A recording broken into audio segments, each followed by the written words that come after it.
Tuloy po ang pagunita ng undas sa Loyola Memorial Park sa Marikina sa kapila ng pagbuhos ng ulan kanina. At saksi live, si Von Aquino.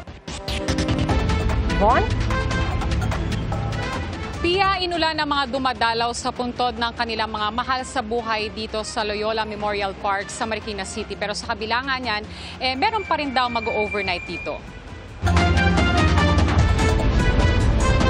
Humaba ang pila sa isang lane ng A. Bonifacio Avenue papasok ng Loyola Memorial Park sa Marikina City mag-aalas 6 ng gabi. Mahigpit din kasi ang seguridad bago makapasok ng sementeryo at ilang ipinagbabawal ang kinumpiska tulad ng sigarilyo, playing cards at lighter. May mga pulis at medic din sa loob at labas ng sementeryo.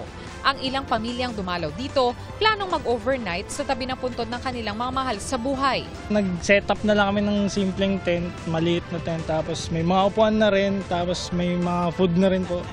Nakikiramdam naman daw sa panahon ng pamilya Christie kung mag-overnight sa puntod. Dito lang kami nagkikita-kita, nakakasama-sama, hindi gaya ng walang okasyon. Pag umulan, uwi na.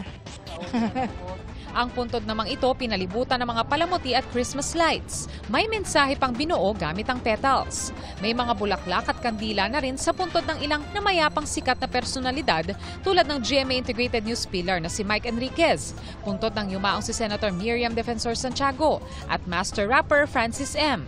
Pasado alas 7 ng gabi nagsimulang bumuhos ang ulan kaya ang mga dumalaw kanya-kanyang silong. Pia, as of 10 p.m., nasa mahigit 3,000 ang crowd estimate ng PNP dito sa loob ng sementeryo. At mabuti na lamang at tumila na ang ulan dito. At live mula rito sa Marikina City para sa GMA Integrated News, Von Aquino, inyong saksi.